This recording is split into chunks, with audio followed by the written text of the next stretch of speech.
Visa board जो एक तरफ हमें इविल स्पिरिट से बात करने में मदद करता है तो दूसरी तरफ इविल स्पिरिट्स का हमारी दुनिया में आने का एक जरिया है। ये कहानी है एमा की, जिसकी मम्मी आज किसी ज़रूरी काम से बाहर जाने वाली थी। एमा बेटा, आज रात को मैं घर पर नहीं हूँ, इसलिए मैंने मोनिका को बुलाया। एमा के साथ रहने के लिए उसकी कज़न मोनिका घर पर आती है। वो दोनों मिलकर पूरा दिन ढेर सारी मस्ती करते हैं, पर रात को मोनिका एमा से कुछ नया खेलने के लिए कहती है। एमा, आज हम लोग कितने दिनों के बाद मिल रहे हैं और रात का टाइम है। मेरे हिसाब से तो हम लोगों को कुछ करना चाहिए आज। मोनिका अपने बैग में से कुछ निकालती है। ये देखो ओहिजा बोर्ड, आज हम लोग इसी से एक स्पिरिट को बुलाते हैं। मोनिका एमा को बताती है कि वो इस गेम को अपने दोस्तों के साथ बहुत बार खेल चुकी है और बताती है कि कई बार वो इस बोर्ड की मदद से आत्माओं से बात कर चुकी है, पर ज़्यादातर ये बोर्ड काम नहीं करता। ये सब सुनकर एमा बहुत डर जाती है। मोनिका, तुम्हें पता है ना मुझे कितना ज़्यादा डर लगता है, मैं ये सब नहीं कर सकती। और वैसे भी थोड़े दिन पहले ही हमारे नेबर में एक लड़की की डेथ हो गई। कहते हैं वो लड़की पोजेस्ड थी और उसका घर अभी भी खाली पड़ा हुआ है। मोनिका एमा की बात सुनकर और भी ज़्यादा एक्साइटेड हो जाती है और वो एमा को भी अपने साथ खेलने के लिए मना लेती है। 12 बजते ही वो दोनों रूम की लाइट्स ऑफ कर देती हैं और कैंडल की रोशनी में वीजा बोर्ड से खेलना शुरू कर देते हैं। मोनिका अपना पहला सवाल पूछती है, क्या हमारे आसपास कोई स्पिरिट है, और अगर है तो क्या वो हमारे से कोई बात करना चाहती है? जवाब में उन्हें 303 मिलता है। ये तो उसी लड़की का हाउस नंबर है जिसके बारे में मैंने बताया था। मोनिका अपना दूसरा सवाल पूछती है, क्या तुम हमें अपने बारे में कुछ बता सकती हो?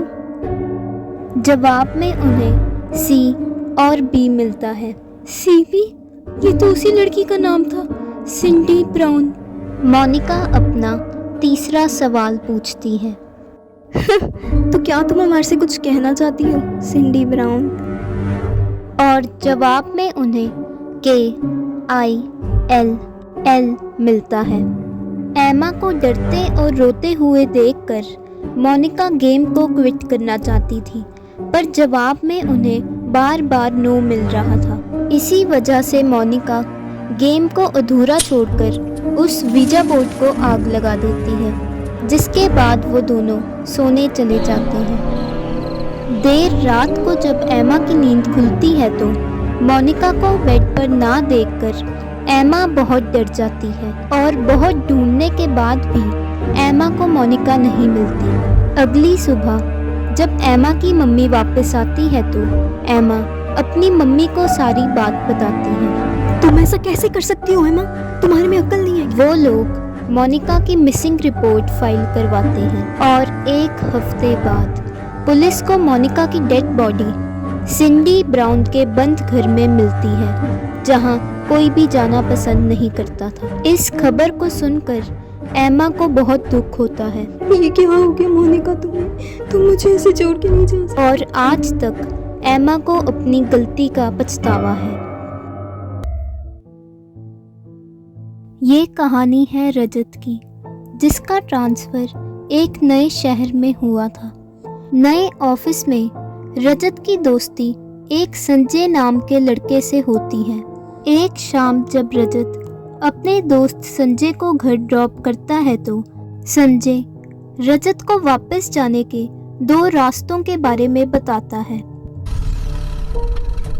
रजत, तू इस शहर में नया है तो तुझे पता नहीं होगा, वापस जाने के 2 रास्ते हैं। पहला तो जहाँ से हम आए हैं, पर वहाँ बहुत ट्रैफिक होता है। दूसरा रास्ता वो शॉर्टकट है, पर वहाँ से जाना कोई भी पसंद नहीं करता। कहते हैं उस रास्ते पर अजीब अजीब घटनाएं होती हैं, तो तुम भी वहाँ से मत जाना। अरे यार संजय, तू कैसी ये दकियानूसी बातों पे विश्वास करता है? ऐसा कुछ नहीं होता। रजत अपने दोस्त की बातों का विश्वास ना कर उस शॉर्टकट वाले रास्ते पर चल पड़ता है। सुनसान रास्ते में रजत को एक छोटा सा ढाबा दिखाई देता है जहां रजत चाय पीने के लिए चला जाता है। वहीं रजत की मुलाकात एक बूढ़े कपल से होती है और वो उन लोगों के साथ बातें करने लग जाता है। मेरा दोस्त खामखा मुझे इस रास्ते के बारे में डरा रहा था। देखो तो सही यहाँ कितने लोग हैं। क्या तुम हमें हमारे घर तक छोड़ सकते हो? रजत उन लोगों को लिफ्ट देने के लिए हाँ बोल देता है। रास्ते में रजत की नज़र जब मिरर से पीछे वाली सीट पर जाती है तो उसे एक बहुत डरावना चेहरा दिखाई देता है। पीछे मुड़कर देखने पर वो लोग रजत को एक डरावनी मुस्कुराहट से देख रहे थे। रजत इस हादसे को अपना वहम समझता है और उन्हें उनके घर तक छोड़ देता है। घर दिखने में बहुत ज़्यादा सुनसान और डरावना था। इसी वजह से रजत भी वहाँ से जल्दी से निकलना चाहता था, पर तुम ऐसे कैसे जा सकते हो? हमारी पोती से तो मिलना होगा। रजत उनकी बात को मना नहीं कर पाता, इसीलिए वो उस घर के अंदर चला जाता है। ये क्या? वो अंकल आंटी कहाँ गायब हो गए? रजत उन्हें घर में ढूंढने लगता है। Uncle aunty. हॉलवे में रजत को एक बच्ची की हंसने की आवाज़ सुनाई देती है और दूर ही रजत को एक बच्ची खड़ी हुई दिखाई देती है जो रजत को देखकर एक रूम में भाग जाती है। लगता है ये उन अंकल आंटी की पोती है जिसके बारे में वो बात कर रहे थे। रूम में जाकर रजत देखता है कि Incy Wincy Spider went up the water spout. ये सब क्या हो रहा है? मुझे यहाँ से निकलना पड़ेगा।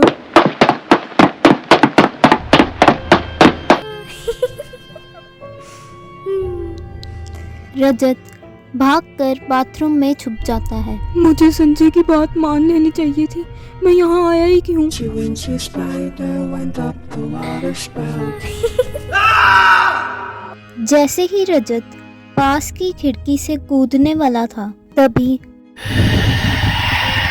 हम तुम्हें यहाँ से नहीं जाने देंगे, रजत बेटा। रजत भागकर लिविंग रूम में आ जाता है ये आवाज तो किचन से आ रही है। और किचन में जाकर देखने पर आंटी, आपको ये क्या हो गया? रजत बेटा, चाय पिए बिना मत जाना।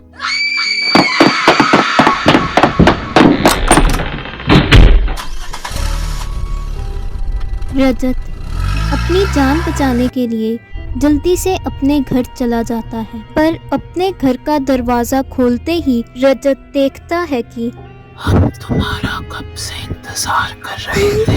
तुम लोग मेरी जान के लिए छोड़ देते हो। और रजत अपने 10th फ्लोर की खिड़की से कूद जाता है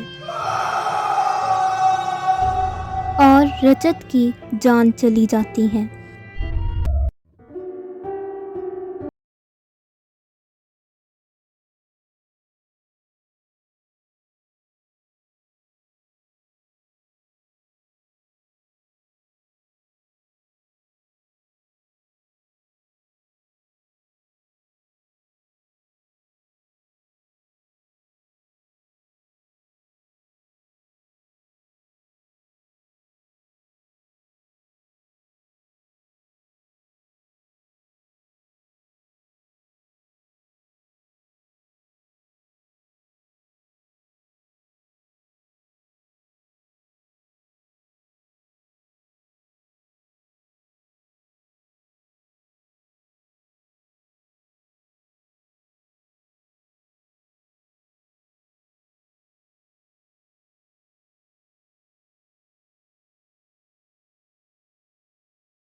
अपने रूम की खिड़की खोलती है और देखती है कि मैरी उसका खिड़की पर खड़कर इंतज़ार कर रही थी और लाना को देखकर वो फिर से एक पेपर वॉल पास करती है जिसमें लिखा था कि तुम्हारे पीछे। ये सब क्या हो रहा है? लाना, अब तो हमारा इंट्रोडक्शन हो चुका है, तो क्या तुम मेरी दोस्त बनोगी? लाना वहाँ से भाग जाती है और अपनी मम्मी को सब कुछ बताती है। लाना, बस हो चुका है। आगे ही तुम हमारी नए नेबर्स के सामने बेइज्जती करवा चुकी हो, अब और मजाक नहीं। डांट खाकर लाना वापस से अपने रूम में चली जाती है और खिड़की को बंद कर कर सो जाती है। अगली सुबह जब लाना की मम्मी किचन में अपना काम कर रही थी, तभी उन्हें लाना के रूम से कुछ आवाज़ें सुनाई। रूम में जाकर देखने पर वो आवाज़ें रूम की खिड़की से आ रही थी। जैसे ही लाना की मम्मी खिड़की को बंद करने वाली थी, उनकी नज़र सामने वाले घर पर जाती है जहां एक लड़की खड़ी हुई थी और वो एक पेपर बॉल पास करती है जिसमें लिखा था कि मैं लाना को अपने साथ ले जाऊंगी। मिसेस ब्राउन के घर ये लड़की कौन है? कहीं ये वही तो नहीं जिसके बारे में लाना बात कर रही थी? उसी रात लाना की नींद कुछ आवाज़ें सुनकर खुलती है। लाना, अपनी खिड़की खोलो। मैरी लाना के रूम में आ जाती है। लाना, तुम मेरी दोस्त हो ना, तो तुम मेरे लिए मर भी सकती हो। इस हादसे के बाद लाना का परिवार वो घर छोड़ देता है। एक हफ्ते बाद जब लाना अपने नए घर की बालकनी पर खड़ी हुई थी, तभी उसकी नज़र सामने वाली बिल्डिंग पर जाती है जहां खिड़की पर मैरी खड़ी हुई लाना को देख रही थी। ये कहानी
मेरा मतलब मैं दिल से टूट चुकी हूँ। डोंट वरी, अब से तुम मुझसे कुछ भी शेयर कर सकती हो।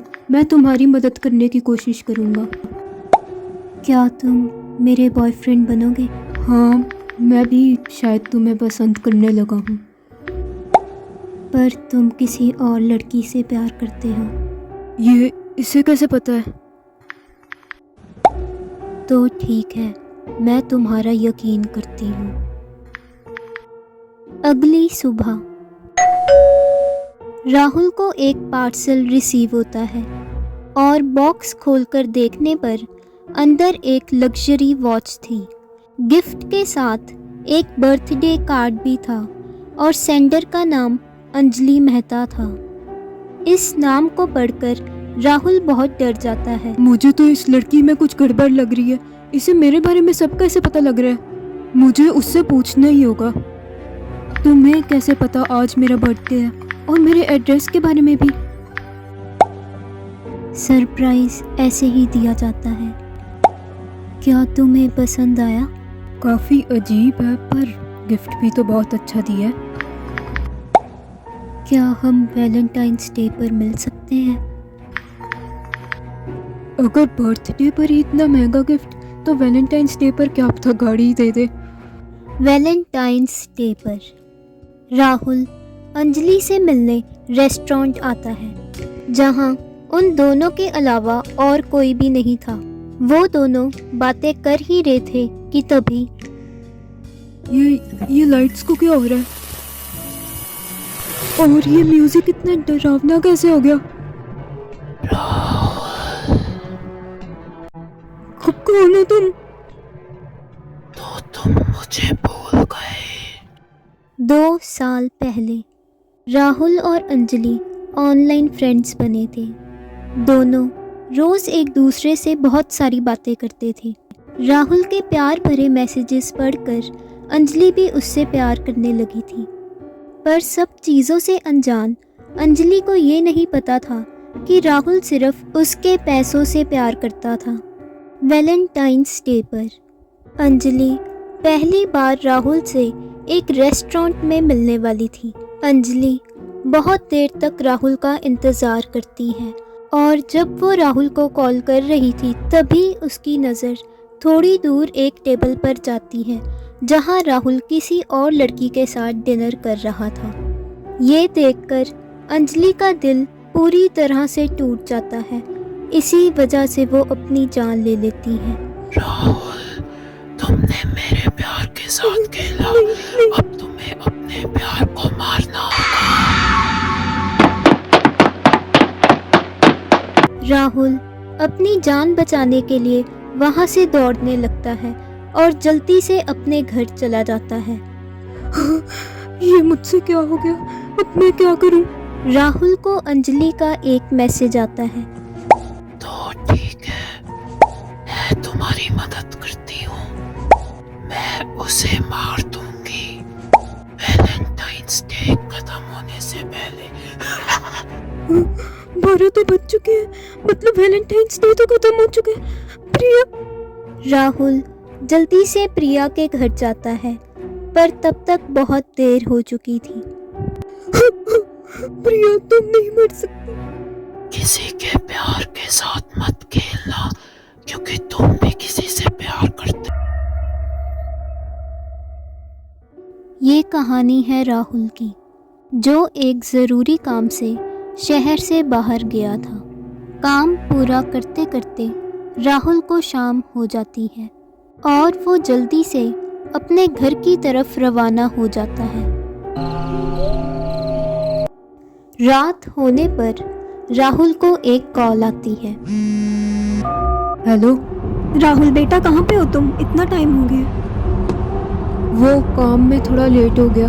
कितना टाइम लगेगा? अभी तो टाइम लगेगा, मैं आ जाऊंगा। चलो, मैं आपसे बाद में बात करता हूँ। गाड़ी अभी सुनसान रास्ते पर है ना, तो सिग्नल नहीं आ रहा। अरे, अब ये गाड़ी को क्या हो गया? मदद मांगने के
दर्दनाक चीखों की आवाज़ सुनकर राहुल की नींद खुलती है।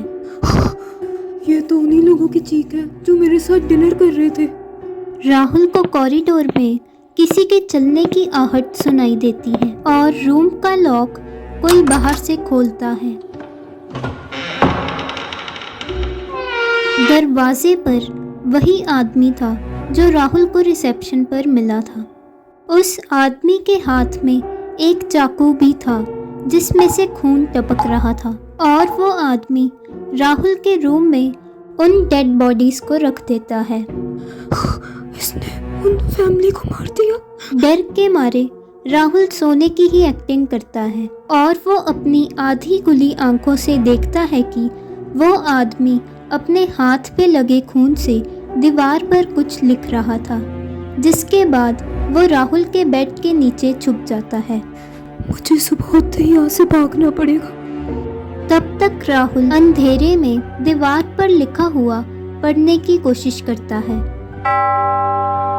1 बजे फाइनली राहुल पढ़ता है कि मैं जानता हूँ कि तुम जाग रहे हो